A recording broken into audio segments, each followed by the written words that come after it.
Shock Monkey Radio is entertainment for adults by adults, and the views and opinions expressed here do not reflect upon FXBG Public Radio or its sponsors. For additional information, please refer to the United States Bill of Rights. Stand warned. So here we are, Shock Monkey Radio on the, do you remember, the 24th night of September. Yep, we're doing Shock Monkey Radio, so we usually start with our weekend. How was your weekend? There, Nick, as always. Oh, yeah, I'm Nick as always. Good weekend. Got to, do some Netflix. Got the research. I watched our last week's show. Found a few errors in my thing. You were talking about Bill Burr. I was talking about Bill Maher. Did you want to? We saw Time Trap. Nah, there's just a few. Yeah, I was just going over. Like, I did it. You guys should check that out too. It's on the Madman Lowercase on the YouTube. Yeah, search for Madman Lowercase on YouTube. You guys can watch the full video. Yeah, I've been having computer problems lately, so I'm probably gonna have to put this week's episode in full up on YouTube because they get quite a few more views since you've been on. So I appreciate it. I'll make sure I say some interpurpose. Yeah, it's just because me watching. You're watching it over and over. It's just me at home watching dissecting what we said. Yeah, watching it. Wait a minute, that made no sense. Hold on, it's not even dissecting. I just like to see myself on camera. So that's it. Just Where's like the TV? Netflix and. I didn't do anything super interesting. Nothing funny. Nothing funny. Nothing I'm going to talk about on this show. Yeah. Okay. All right. Fair enough. But it was a good weekend. You could just say it was a good weekend. Yeah, it was nice out. I cut the grass, so that's something. I got a big yard, so I got to go out there and ride and mow it. So oh yeah, nice. It's a good time to get to thinking, and you know what I mean. Listen to some music, think about some projects and things going on. Jeez. Close. Okay. Well, cool. I did some Netflix too. I watched. This is my favorite month. It's my favorite time of year, September, and I love this time of year. It's just real nice and cool. Cool this morning. Yeah, fall. Windy and nice outside. And once the sun starts going down, it's going to get nice and cool. It's my favorite time of year. So I'm in a good mood. So consider these free videos that are usually. I'm going to ruin it. Yeah. Usually these videos, the full-length videos, are reserved for the patrons over at patreon.com/shockmonkeyradio. Mm-hmm. But as long as I'm having computer issues, I'm going to be putting up on YouTube in their entirety. So stand warned. Yeah, definitely. Okay, why can't you two people? I hate these group chats, man. Right. Because I don't need to be a part of this conversation, and it's going on right now. It keeps bringing your phone in. Randy, stop. I tell people that's why, man, I do the group email. I'm like, don't group text message, don't group, the Facebook or whatever. Like, just do the emails because you get directly if I need to read it, I can read it, but like you're responding like, okay. Yeah, this is a conversation with two guys and there's like 12 people in this group. Stop that. Yeah. So, I watched 2 Sentence Horror Stories. Did I say that already? No, you didn't. Yeah, I watched 2 Sentence Horror Stories, which are pretty good for a CW show. Mm-hmm. I like that kind of stuff. I mean, it's very similar to my books, the Exit 13 books that you can get on Amazon. Search for Scott L. Robbins with 2 T's and 2 B's, and you can read the Exit 13 books. Flex drop. And it's like short stories, like kind of horror sci-fi stories. And I mean, for a CW show, it was pretty good. And there's only a couple, like 2 episodes I thought were like just rip-offs of Twilight Zone. So I mean, yeah. I also watched a very horrible movie with a lot of big names attached to it called Absolutely Anything. I haven't seen it. Is that on the Netflix? Yeah. So don't watch it. Yeah, I mean, you had like Monty Python guys were in there lending their voices to some characters. It was Kate Beckinsale. It was what's his name? Shaun of the Dead guy. The English guy. What's his name? Damn, Simon Pegg. Simon. Yeah. Simon Pegg. Yeah, he does a lot of parodies though. Yeah, he's a funny dude. I mean, I loved Shaun of the Dead. Obviously, most of his shit is parodies. I loved Hot Fuzz. Oh, that was hilarious. Yeah. That was a good one. So, but that one not so much. Yeah. So, dancing the clouds away. Anyway, I am not a Mets fan. Ooh. but lately I've been getting notifications for Mets games before they start.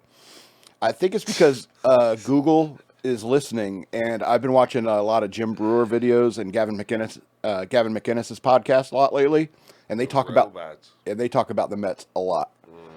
All right, so now I'm not mad that Google is listening. I'm mad that Google isn't smart enough to know that I'm a Nationals fan, and just because I'm listening to content of Mets fans doesn't make me a Mets fan. I will tell you 100%. I said this last week, man. The robot that you carry around with you, man, that's a robot. I could still throw it in a body of water and win. All right, You would, but you get a new one and be like, I still know all your information.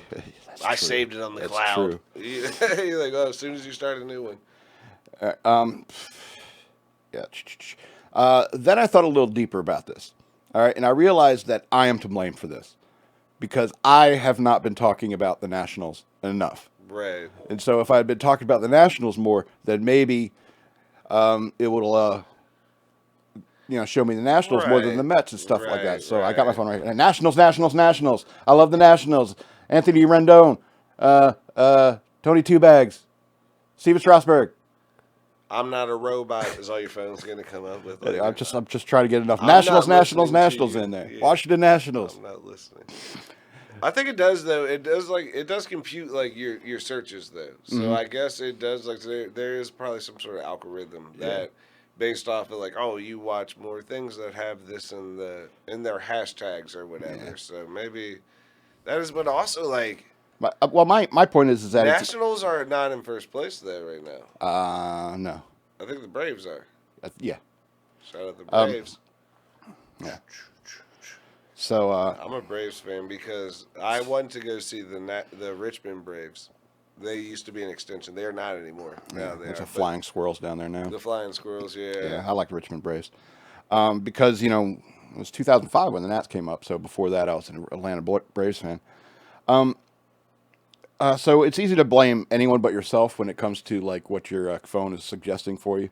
Mm-hmm. It's like I'm not talking about the Nationals enough. It's not the fact that I've listened to Gavin McInnes's podcast. He's talking about the Mets, and I watched Jim Brewer videos. He's talking about the Mets. Yeah. And so, I want to see stuff. I will say this. That when I was in the Navy, we went to Manhattan for Fleet Week and the 4th of July weekend. This was 2000. Okay.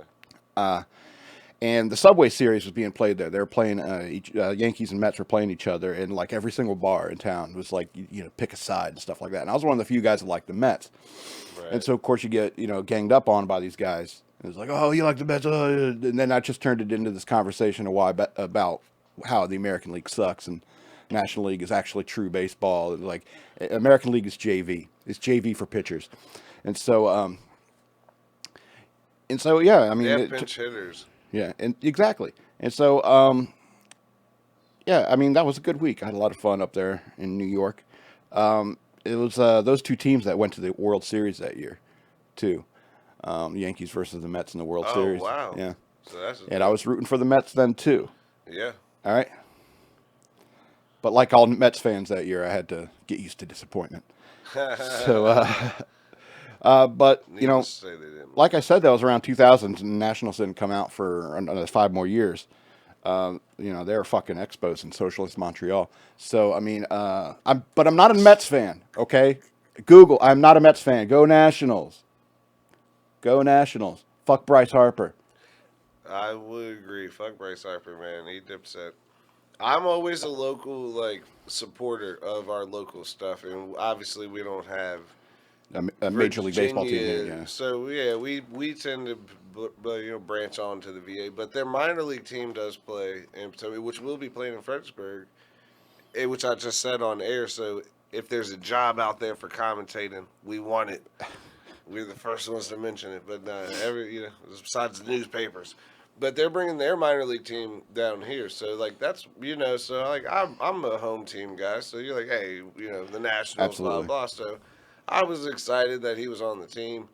The team didn't suck, which is why I was mad that he left. Like we had a squad for a little bit. Bryce Harper, and we had Absolutely. What was the pitcher's name? Jordan Zimmerman. No, what was the Strasburg?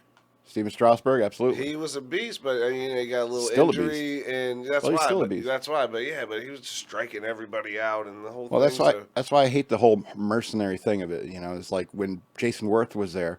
He came from the Phillies. right. And he like took Bryce under his wing, and Bryce ended up going to the Phillies, and like Yeah. everyone's so pissed about that. Because you went to a different team that's in our division. Yeah. And that's why. That makes it even worse. And you've been here since day one. Yeah, so I hate these mercenary players. So this is something I found on WTOP, which is the news station. The news, That's right. pretty much on my car radio all the time. Right. So whenever Bryce Harper strikes out this week, you can get a $3 pizza. Ampersand pizza, or the and pizza, I think it is. It's the ampersand sign, but they call it and pizza. They're giving away $3 pizzas for 3 minutes from Monday through Thursday, anytime Harper strikes out. When Harper strikes out during a game, text hashtag you're out, UROUT, to 20003 to receive a code that you can use to buy pizza online through the @Pizza app. That's some funny ass shit. Yeah, that's some sideways That's we were talking about that off the air. well, they know their clientele. They know their clientele. Promotion works both ways. Where you're like, listen, we could really this is a Bryce Harper home run pizza, or now we have a Bryce Harper strikeout pizza. Either way, we're giving away pizza. That's what I mean. It's like they could have like a Bryce Harper bobblehead where somebody's just like pegging, We would buy Bryce that. Harper. Me and you Yeah, would it would chip be in highly right now collectible. It'd to be going. order that. Yeah, it'd be going for like $500 on eBay. All right. And I think that this is and Pizza knows this. They know this about the clientele in DC when it comes to baseball, and they're pissed off at Bryce Harper Everything. because Philly's such a rival, a nearby rival. And the Redskins suck. I love the NL East, man. Fuck football. I don't want to talk about. No, football. I'm just saying. That's why people will latch on. That's why everybody's a Capitals fan. The Redskins suck. That's the biggest one. And you're like, these guys suck. You're like, hockey. It's great, and that's why we had the Nationals was like in the thing too. Like the Nationals are in the playoffs. Yeah, they get to go to the playoffs, and as soon as they get knocked out of the playoffs, everyone's like shuts up about it, and then they're like, suck. "Hey, remember the Stanley Cup?" Yeah, that's why they finally won. We finally won one, and that's all. Everyone's riding on that. We won one, and we've been waiting. Like, oh man, because we've been to the playoffs as the Capitals is one of my favorite teams since I've been a kid, but.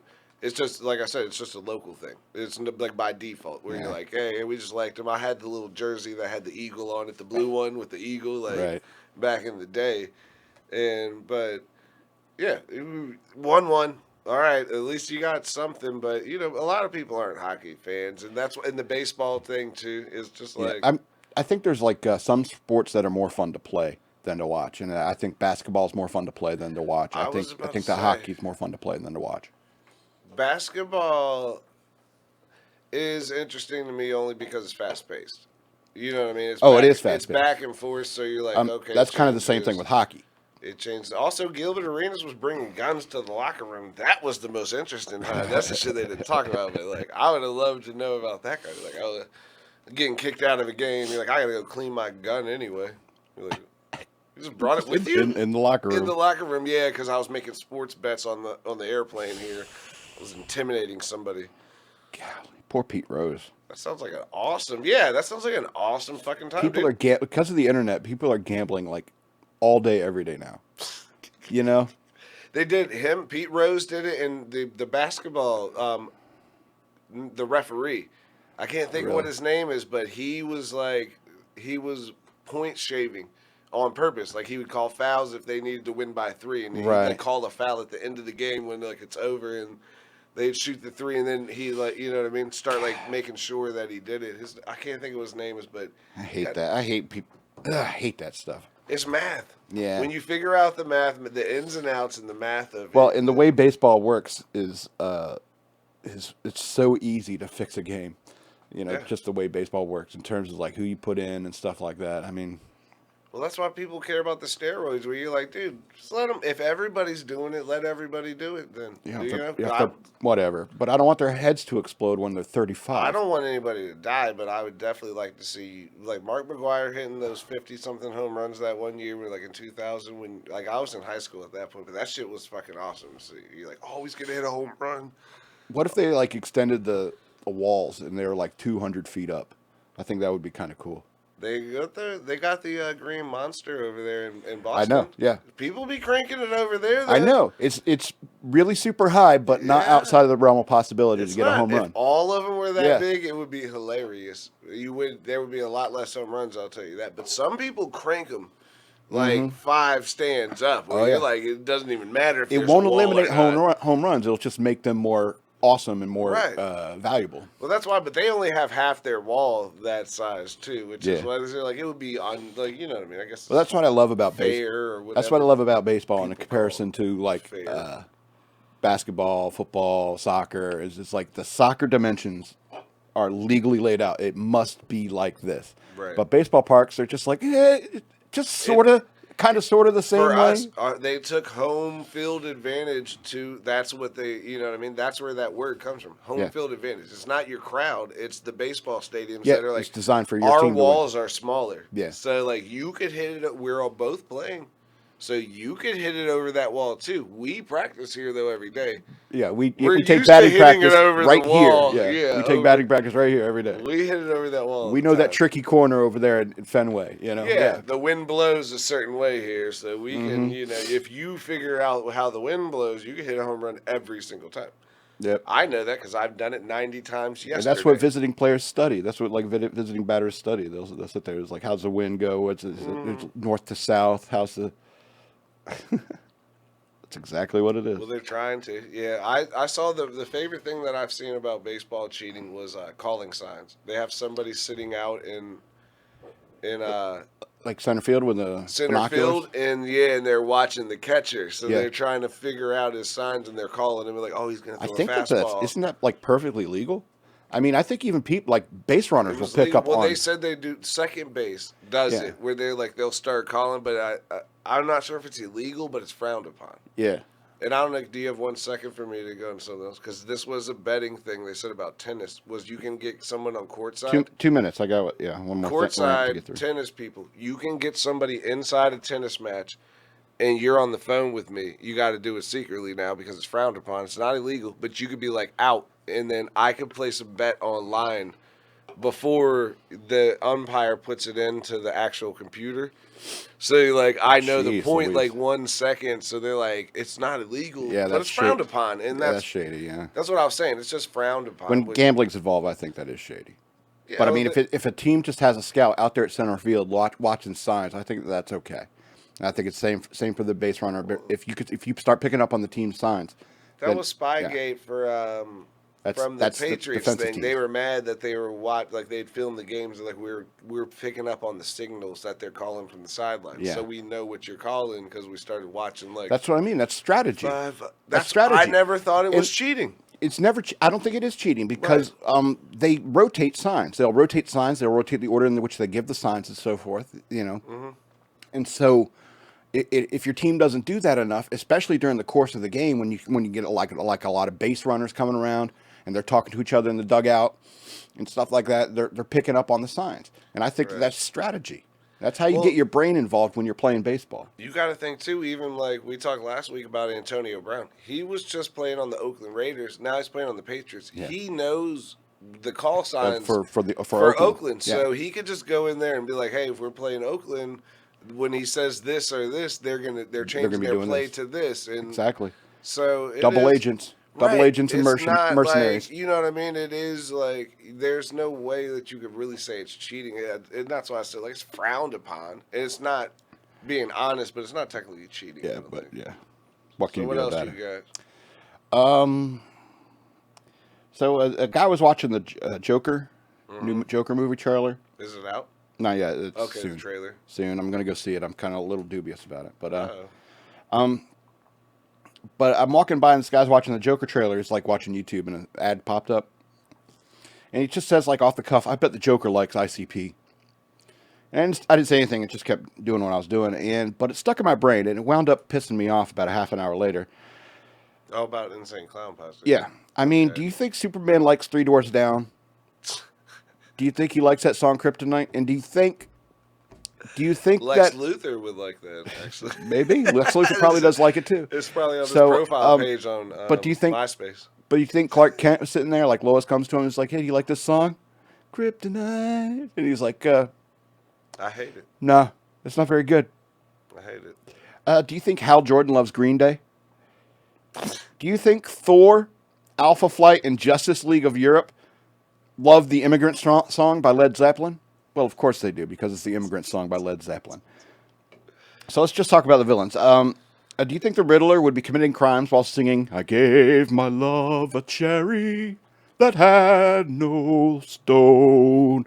Do you think the Kree are out there jamming out to, while flying through space, mind you, jamming out to I'm blue, ba ba dee da da da da da dee da da da? Do you think they would be doing that? Maybe. I don't know. Do you I think mean, the it would be Chain super Gang? cool.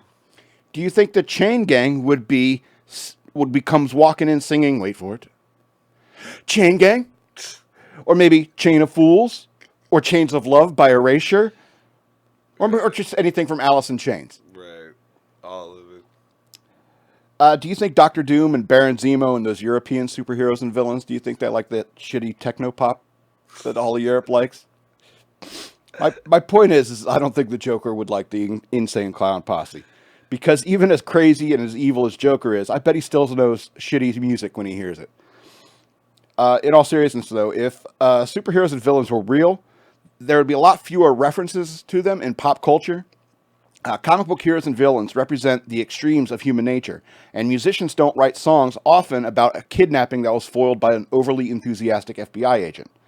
Rarely do they write songs about mass shooters and other true villains in our world that truly exist. However, if these kinds of people did exist, superheroes and so forth, it would affect our culture in a very different way. Taylor Swift, it'd be breaking news, Taylor Swift says Booster Gold grabbed her ass at a charity event. There'd be Dave Chappelle clips on YouTube. Did you see what happened to Superman in Portland last week? Them Antifa guys throwing stuff at him, calling him a racist. It's a patriarchy. And I was thought to myself, damn, Antifa finally got something right. Ha ha! All right, and then there'd be a problem in New York where women pay 3 times as much for blinds in Manhattan because of Spider-Man and his enemies. Wouldn't you feel insecure? Would you not want all the blinds closed if there's a guy named Spider-Man crawling all over buildings in your city? Even somebody flying. Yeah. So, I'm going to close out this little bit. There would be a fleeting headline one day, and no one would notice it. And it's like small-time group called ICP killed by the Joker.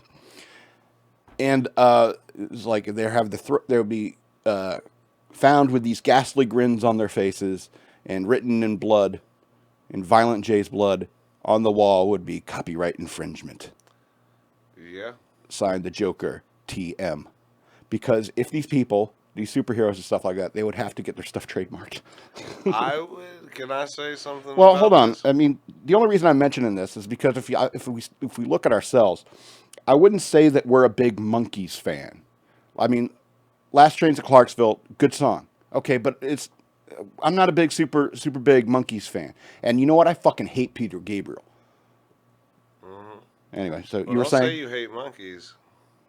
That might be taken out of context. That's the video I'm gonna clip for you. The thing is, I'm gonna say something that I don't think I should say, and I thought about this just now, but I'm gonna say it anyway. Which is, if people were real Joker fans, ICP fans were real Joker fans, there would be a lot more mass shootings based off of the fact that, like, these are the people who feel, like, segregated and left out and, like, you're making fun of us. The real Joker, his guys, they be breaking people out of prison. They don't give a fuck about the cops. They're wild. They be painting their faces, but 100%, you've never not seen them like, Joker's in jail. That's why I'm dubious about this, the new Joker movie. I think it might be like an Antifa kind of thing. 100% probably. But here's another side point, too, about Superman, which is, in this day and age, Superman would 100% have most likely, like, indecent exposure based off of the fact that he goes into a phone booth and changes his clothes. Like, at some point, they'd be like, yo, I seen Clark Kent's dick. He was right in the phone booth is wide open, dude. You just went in there and changed your clothes. Like, what are you doing?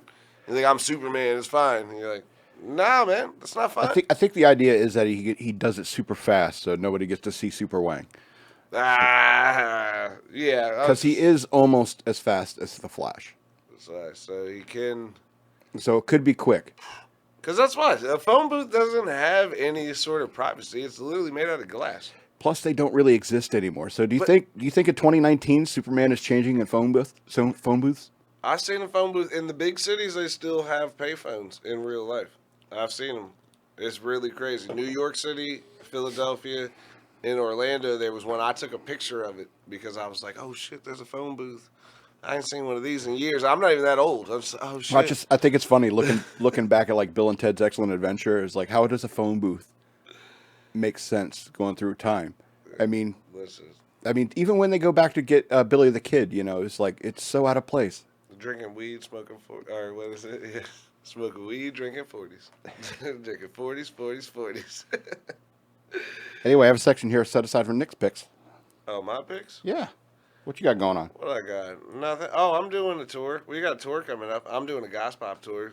Obviously that sounds hilarious to some of you who listen to the show and see the content that comes out of my mouth. But that's a project we got coming out. We're doing Tour 2020. It's going to be 12 cities, 20 shows. Obviously, Zane's going to be doing it at Zane Neal. Will be going on, and that's Floating World Clothing is floatingworldclothing.com is where you can go check out the clothes and stuff from the sponsors. And make sure you guys tune in for that. Queen City's coming up on November 23rd. I'll be out with EK and the FXBG family running sound for the fashion show down here. Other than that, 4 shows a week, I guess. Check out Below the Deck after this show, 7:30 every Tuesday. We got super exciting guests coming on, maybe. I don't know. You don't know. They might be cool, maybe. Sometimes you never know. Could be cool, could be not. Cool deal. Depends on what you're in. I don't have anything. So I want to remind you, go over to youtube.com, subscribe, click the notification bell, search for the Madman Lowercase or Shock Monkey Radio, and you're bound to find one of my videos. You find my channel, and then you'll be like, oh, the Madman Lowercase. I get it now. And, share the videos with your friends because I'm still having these computer problems. I'm going to be putting the full show out there so that Nick, as always, can pour through it, watch it over and over again. And I did this wrong. I don't know what to do with my hands when on camera. It just, what do I do with them? Which is funny because we both smoke. And I was like, that's why we smoke. We don't know what to do with our hands. Anyway, you want to get into the news worth knowing? You can put them in your lap. It's okay. Right in your lap. Not like that. That was good. That's perfect angle, dude. And now I got to cut something out. I'm Weinsteining it over here the whole show. You're hit me Harvey. Call me Harvey, baby. There's no plant. Don't look me in the eyes, though. It puts me off. That's why I wear the sunglasses. This is what I've been doing with my hands off the. I think actually though it's funny when the editing comes off, it does cut off like this part of the whole thing. It like flashes over it, so they won't even know. You don't know. I was doing a jerk off hand just in case you didn't. Yeah, if you're listening. In case he has to edit it out. Yeah, he might not have to edit it out. I'm sure our listener. In case you were. I'm sure our listeners were like, he's probably doing a jerk off motion. Yeah, subtly. I was doing a subtle. I'm sure they could figure it out. Subtle, slow with a serious face.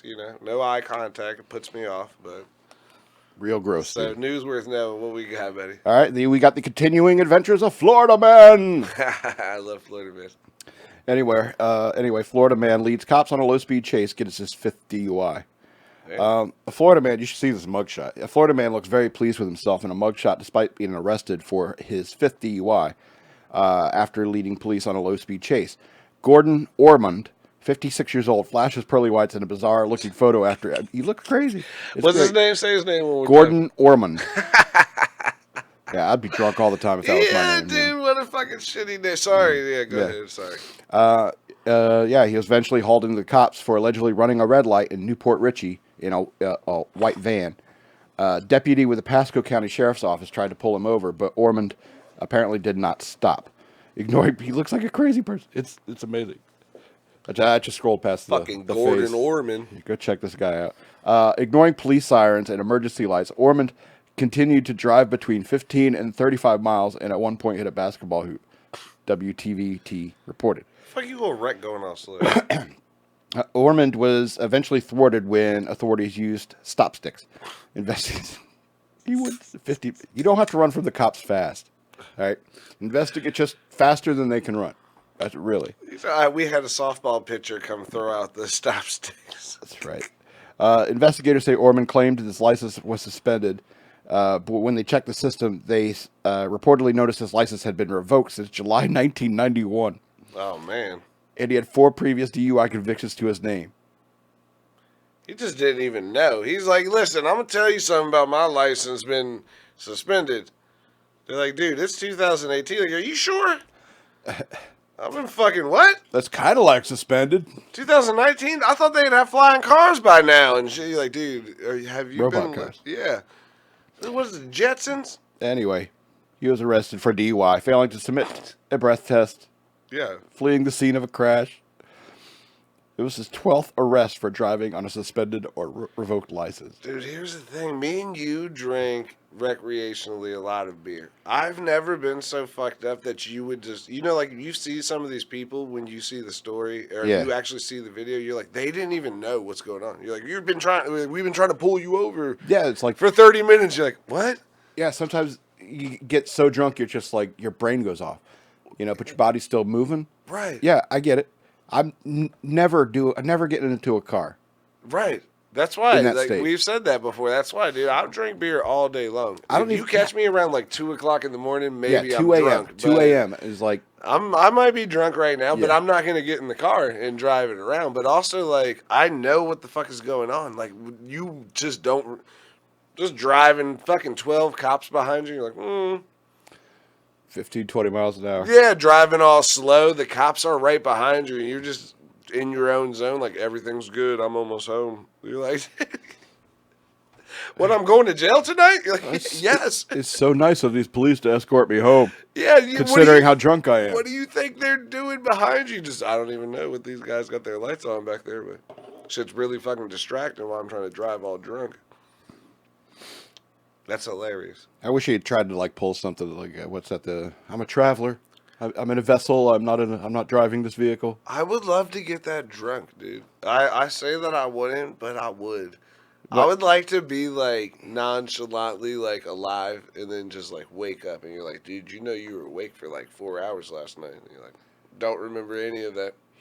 Wait, you talking about blackouts? I've blacked out, but I always wake up. That's the only thing that I notice is that I realize I blacked out because you ever wake up and like start doing something like I need to get some water and and then you're like, wait a minute, when did I go to bed last night? Like when did I put these clothes on? Like when did I go to bed last night? And that's usually the only thing. I've never had like been in public and been like, boom. Like, I've taken people home that have been in public like this. Yeah. So I know that people get like that. We're like, oh shit, Yeah. dude, like we need to take you home.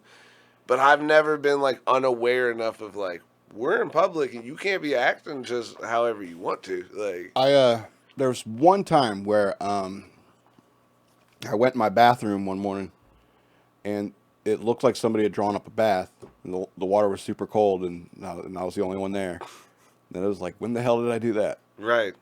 I do that, dude. I'll find beers strategically throughout my house. That's how I can tell how drunk I was because I just keep grabbing another beer and I didn't drink them, and I have like 5 unopened beers. Like I'm like, oh, Yeah, I was gonna drink that, or like food in the microwave. The microwave's still beeping the next day. And you're like, when did you make this? You're like, oh yeah, I was making a TV. I have found food in the microwave before, Yeah, I was making. cooked and cold. Oh, Yeah. Hot Pockets. Yeah, Oh a shit, Hot Pocket yeah. in the microwave. I was gonna fucking eat this. Yeah, man.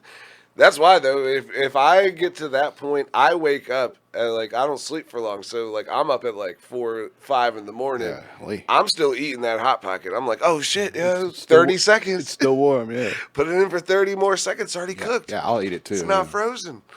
I'll eat it too. I'm not wasting a Hot Pocket. Yeah, but but I would like to have one of those crazy adventures where you're like, oh, I stole the car and Not didn't me, know man. the police.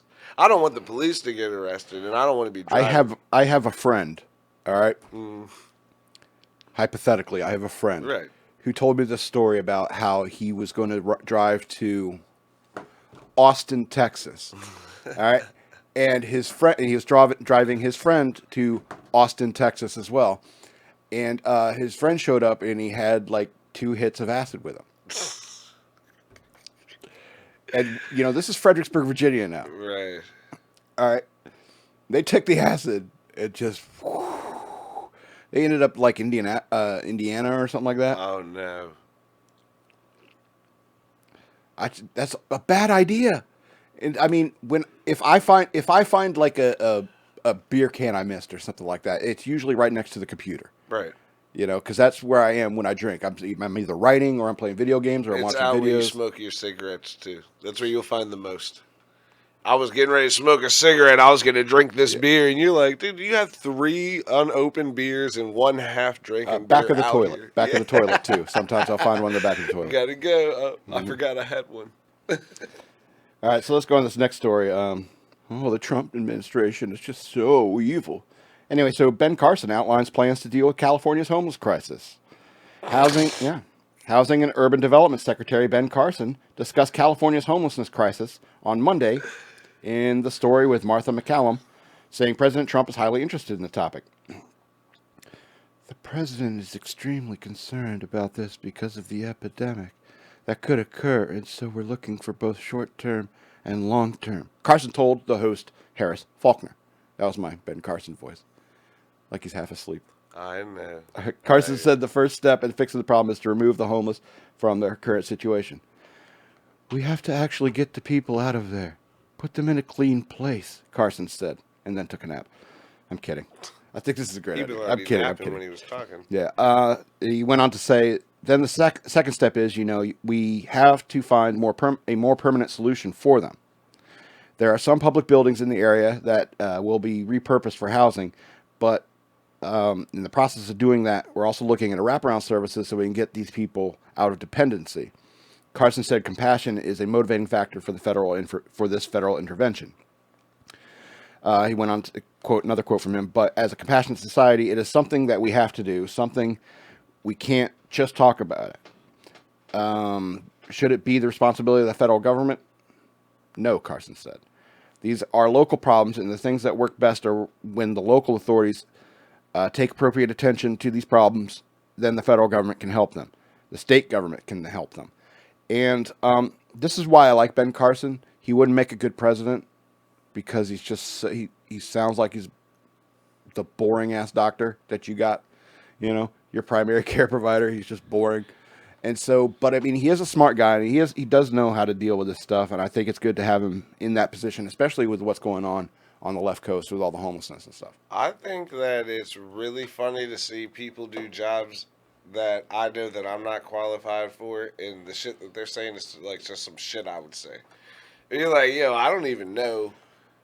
Like, listen, how we gonna handle this problem? You're like, listen, I'm gonna tell you all about handling this problem, right? You're just like, did you just make this shit up right now? You're like, yes, I have no idea what you're talking about, and I'm not gonna say. I can't say that to you. See, you're saying all that, but what I'm hearing is like, hey, I could say that. Why don't I have that job? No, I don't want that job. That's why, because that would be me up there doing that. Like, listen, we gonna handle the homeless problem when the homeless people stop becoming homeless, and the homeless people have houses, and the crisis is gonna be saved because everyone's gonna have houses. There's gonna be no homeless when we get all the houses for the homeless people. Thank you. God bless America. And they're like, you're not supposed to say that. That's for the president thing. God bless America. You can say it. Yeah, I mean, that's right. They're like, dude, what the fuck did he just counsel me? Yes. And next question about the water. We're going to end with the homelessness. Yeah, we're going to end the homelessness by getting the houses for the homeless. That's it. Done. We already did it. A+ on this job. I'm killing it right now. I'm killing this housing and urban development thing. What else? Oh, what else you got? The war in Iraq? Oh, dude, I got some fucking It's not my purview. It's not my purview. I'm a domestic guy. Like, I have no idea how to do this job or what inclines to do this job. We ran a really good campaign, and we won this damn job. And that's like, with the Trump stuff, where you're like, yo, we killed it. We won. And you're like, you have to do something. You're like, what? I got to do shit? Like, I could just talk. And you're like, you can't just talk. You got to do stuff. You're like, pretty good at talking, though. It seems to me that, like, a lot of them, all they do is, like, go and do talk shows. Mm-hmm. That's why. We're really good at talking. There's all these news agencies these days, and that's why we get it doing what we do, because we're not media. We're just personalities. You know what I mean? We're not like, oh, I researched the story and here's the thing: if it to you. If I got an email from Ben Carson saying, You might. "Dear Madman, I've been subscribed. I've been subscribed for the last 2 years. I love your show. I think you're great, and I want to help you out, and I want to come and be on your show." And I'm like, "Sorry, Ben, I don't think you could be funny, even if you tried." You know. It's not going to help my show with you having me on here. We got some really great people. It's going to be some great stuff. Well, here's the thing. I love Ben Carson. He does great stuff. I really like it. I think we're going to do some awesome stuff. You can email me, Ben Carson. You can email me, Ben Carson, at madman@fxbgpr.com. And if you want to come on a show, I guess I'll do it. I guess I'll do it for the notoriety. But at the same time, I don't think we're going to have an interesting conversation because you're not an interesting dude. That's why you couldn't be president. I mean, I'm sorry. I'm sorry. And being interesting is kind of like part of the job these days. But didn't he have, what was his random job that he had outside of politics? He was a doctor, I think. A neurologist? That's what I mean. It was something like, you know what I mean? Where you're like, man, come on, dude. Anyway, I don't want to talk about him anymore. I want to talk about Kanye West. I love Kanye West. Apparently you're about to say something negative about him from the look on your face. Not really. Kanye West holds a Wyoming Sunday service ahead of Jesus is King album dropping. Yes. Yeah. A lot of people, dude, it's a really cool idea, which is funny because it is not church, but it is like, let's come together and like, you know what I mean? Where they're coming together and doing stuff. They're singing a lot of songs. Do you have that on there? The songs that they've been singing? Yeah, he does. Yeah. All right, so Kanye West's latest Sunday service, the gospel rap event he started in January, was held just miles away from his newly acquired $14 million estate on Monster Lake Ranch in Cody, Wyoming, just days before his new album, Jesus is King, drops on Friday. The 42-year-old star didn't preach or put himself center stage Sunday like he did last week in Atlanta, but fans flooded the Powwow Garden at the Buffalo Bill Center with a packed 700-plus crowd. The choir made up about 80 people, performed a few Nirvana covers on the 14-song set list, which included a gospel remake of Smells Like Teen Spirit and Come As You Are. Mm-hmm. West wore a yellow hoodie under a special Wyoming service shirt that said not for sale, I guess, on it. If you the thing I like about that is if you listen to the songs that they cover, word for word, the songs, they're not specifically written by, Kurt Cobain didn't write every Nirvana song, but when you listen to the words in different contexts, when you hear it as a rap, as a rock song, and then they sing it as a gospel, you're like, wow, like, it's a very positive song.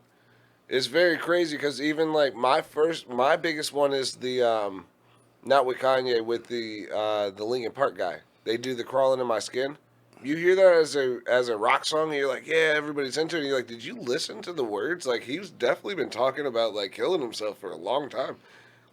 Fucking deep lyrics. And it's funny to put it in different contexts, but I think it's cool.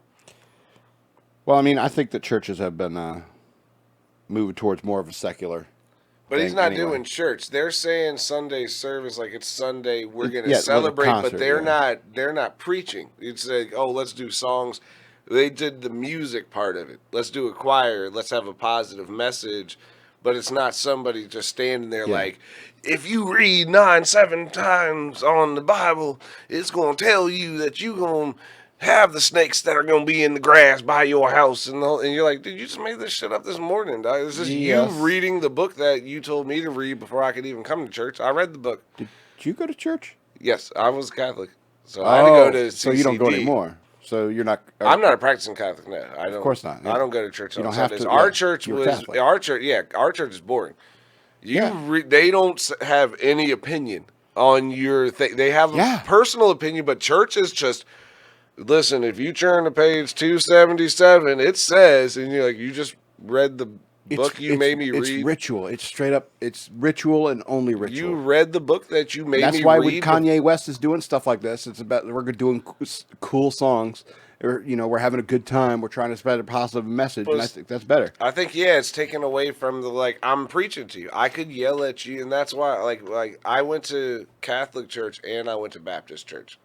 So after I went to Catholic church, like I'd been to Baptist church, but I'm like, this guy's just kind of like opinion. It's this guy's opinion on the same thing that I read, but you're just giving me your opinion on what this means. It could have meant something else to me. You know what I mean? I read, you know what I mean? That's the same with the songs.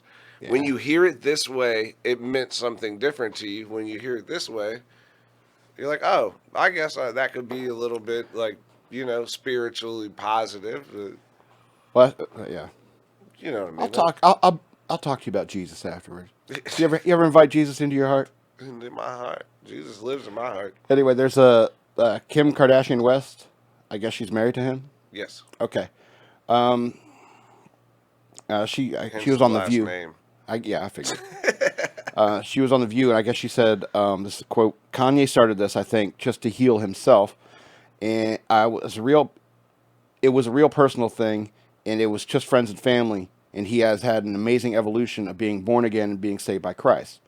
People were always asking, well, what are you worshiping? What is this? It is a Christian service, like a musical ministry. They talk about Jesus and God, she explained, adding that there are sometimes pastors that are his friends, and it's not officially a 501c3 official church yet. So I think, does that mean he's heading towards the starting a church thing? Kanye's an artist, and you gotta, there's certain people. Don't you think if Kanye West started a church today, there'd be thousands of members? They're doing Sunday service, but they're not calling it a church because that puts a different brand on it. Where you're like, Right. I'm not doing church. I'm not here to Kanye West the preacher. He's like, dude, I think that it's something that he likes that they've found that they like to celebrate. People are doing it, dude. I've been working on the gospel album now, which is nothing that I would do. Like personally, Right. it came about on my desk With and collaboration my with other friends people, yeah. We were like, "Hey, dude, we're doing this album. You do the music side. Like, we need your help with this." So I'm helping them do that. It doesn't mean though that I'm like a gospel producer or like the whole thing, but Right. their kind of deal. Work is work, man. Work is work. Right, and that's what his deal is, though. You found something that you wanted to do because he was getting ridiculed for ranting at his shows. Right. We came to see you play music, and you're talking too much, you're ranting, and we don't want to see that. And that's what I mean. That's why I wanted to use this story. And I think that, it's a good thing that if somebody who was lost, and it's crazy. Yeah, and if Kanye is lost, hell, I'm a madman. I'm crazy too, and I found Jesus. He takes medication for it. Yeah, he's crazy. Me too. I take medication for my crazy. I know you. And so, and Jesus can help with a lot of that. And so I guess I was lucky to find that early in my life. And he's literally about the same age as me.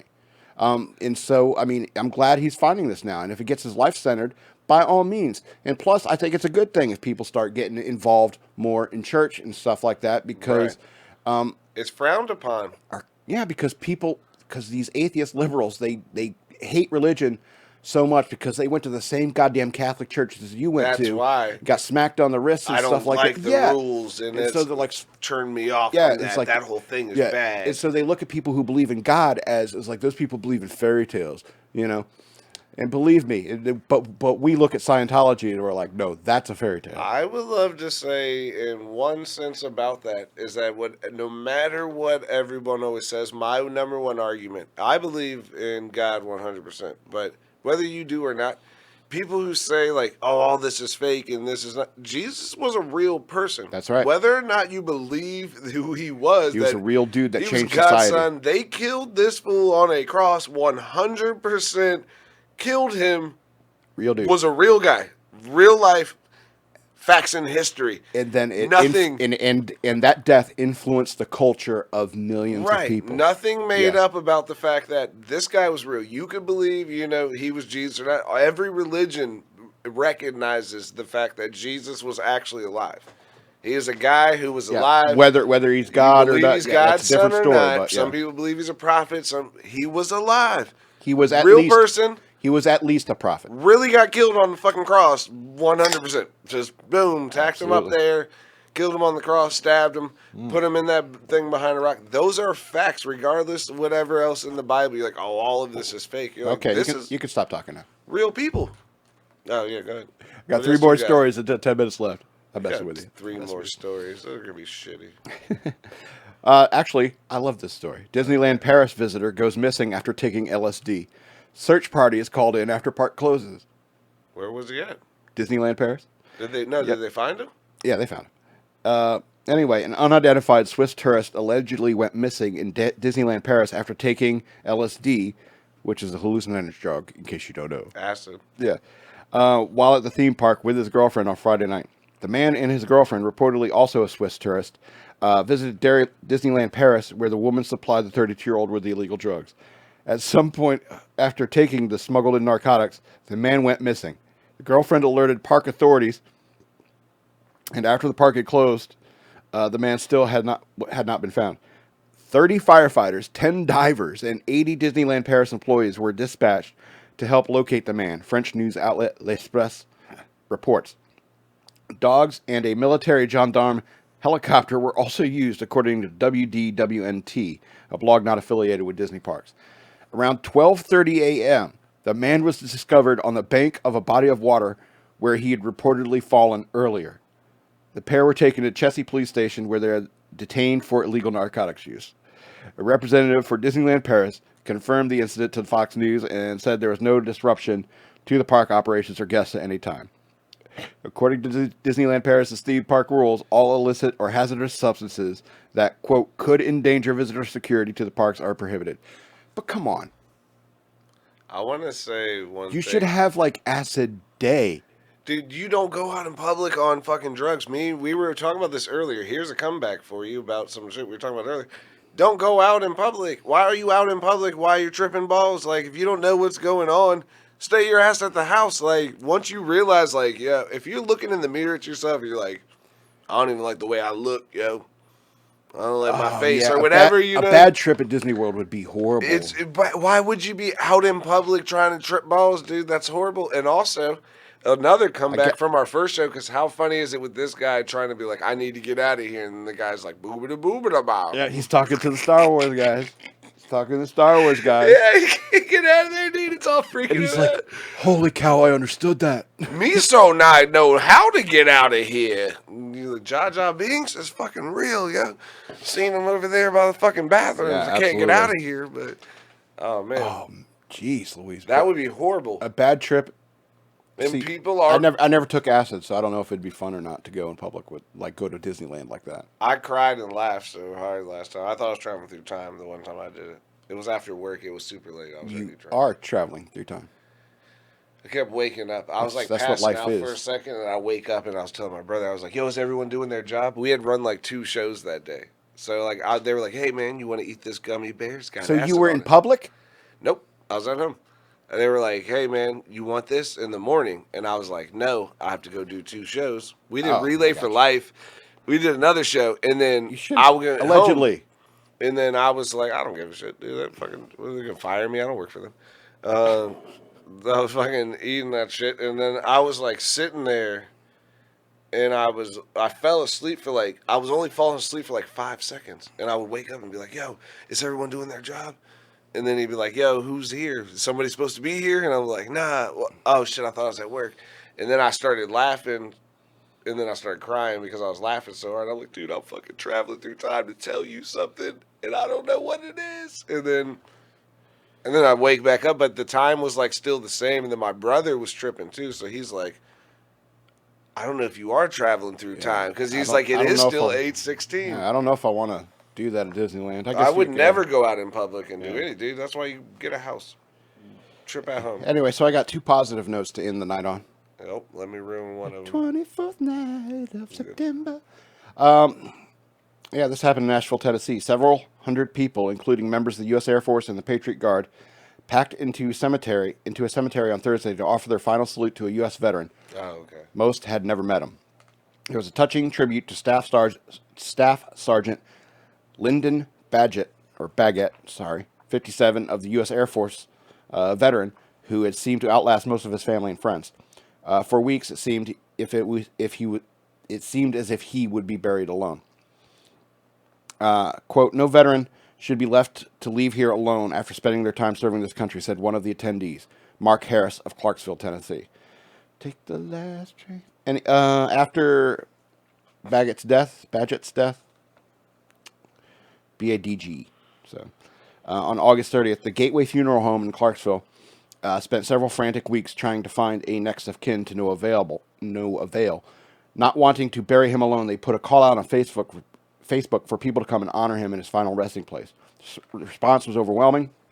I expected a lot of people, but I have to say I was shocked at the numbers of the outpouring of people and the distances they came, said Wade Winkler, funeral director at Gateway Funeral Home. That's a supervillain name. Hello, I'm Wade Winkler. Welcome to my funeral home. You got a couple other extra bodies in there, huh? Yeah. So skeletons in your closet. I'm trying to find the numbers because we gotta keep moving. Yeah. Some people drove as many as 50 miles, and this is what a person there named Melton said. We were told he had nobody, and as a veteran, you never let somebody die by themselves. You come out and you honor them. Another friend, Arthur Jester, who also came to get to know the people in the nursing home, he said he was a hell of a good guy whose presence would be missed. According to the Patriot Guard, Bagget served in the U.S. Air Force and the Air Force Reserve from 1981 to 1997, the year I went in. Nice. Other than that, little was known about him. Winkler said the night before Bagget's service, the funeral home received a call from a woman that said she was Bagget's daughter, but she couldn't make the funeral service. But Winkler said she agreed with what the funeral home was doing for their father. One thing I did tell her daughter was that he will not be alone, and that came true. So, holy shit! I mean, I joined the Navy, and people might do that for me. You're not gonna die alone. Oh. That's not what I mean, but I mean, there might be just some dude who... I mean, you're gonna die alone no matter what. Well, that's what I mean. Like, unless it's like a well, some I mean, sort of freak accident. What I mean is that at my funeral, it was like there may be somebody I served in the Navy with who shows up. Yeah, and I think that's cool. That would be super cool, but also that I'm marking up your whole casket. We've already talked about this. I'm marketing your whole casket. You've sold it already. Oh, shit. Look what happened. Now I got notifications. Yankees at Rays. Game starts soon. Marlins at Mets. Game starts soon. Phillies at Nationals. Game starts soon. I screwed it up again. Now I'm getting all the notifications. They just think you're a baseball guy. Ah, man. Anyway, I got one more story. Got 2 minutes left. I'll put baseball cards on your casket now, too. There you go. Slap stickers on there. I don't care. For the Phillies. All Phillies. Draw stuff on my face like I fell asleep at a party. That's what I mean. Swastikas and shit. Like, oh my god, what's he doing? I don't care. I'm dead. Anyway, so one more story. To fight the opioid crisis, Kentucky middle school schoolers build a needle database to aid 3D printed collecting device. What? To fight opioid crisis, Kentucky middle schoolers build needle database to aid 3D printed collecting device. It's a little device where people can pick up used needles. Middle school in Kentucky built an online database to complement a needle collecting device it developed. In May of last year, middle schoolers from the Ashland Middle School in Ashland, Kentucky, were among the national winners of Samsung's Solve for Tomorrow contest. They won for developing a device that lets first responders safely collect potentially hazardous needles left behind by opioid and other drug users. The device itself, 3D printed at the school, is a small plastic box about the length of a syringe and a few inches wide. The box is placed over the needle, then squeezed to pick up the syringe. Quote, we have an open order as soon as we can provide it. Every police car in the city will be equipped with our device as soon as we can get them to the police department. John Lessner, a teacher at Ashland Middle, told Fox News in an interview on Thursday. The school is trying to come up with a cost-efficient way to manufacture the device after prototyping it in the school's 3D printers. During the process of developing the device, the students also created an online database where people can report where they find used needles. The goal was to map the areas where needles can be found. The Ashland Police Department has been on board with this project since day one, Aubrey Hay, student at Ashland Middle School, told Fox News. We passed off our database to Ashland Police Department. Right now, they're updating the map as we speak. The database is just a Google map with pins and needles are all over the place. Pins where needles have been found. Okay.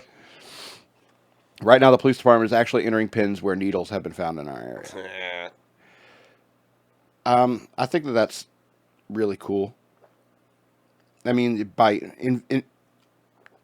invention is going to solve problems. You know, I understand, not but whining, not skipping school on Friday to go protest my global thing, warming. 100%. My thing though is that the paramedics are not on drugs, so picking up a used needle is literally like with your hand. Don't fucking touch the. I'm not high. Pick it up and put it in the fucking bag. Accidents happen though, and I get it, but you know what I mean. Like, not high. It's coming here to save your life. If I were a cop or an EMT, and I would rather have something like that instead of risk poking myself with AIDS. So Right. yeah, so we're at 7:01. We're a little bit over. Oh, I got a phone call coming. Yeah, this has been Shock Monkey Radio. You got your show coming up. I'm Nick as always. Nick as always. I'm Below below the deck. 7:30. Yeah, and I'm the Madman, and I love you. And let me set up this, and we'll catch you next time. The Madman, lowercase on YouTube. The word lowercase. Yeah, and go to patreon.com/Shock Monkey Radio. Become a patron. Thank you. Later.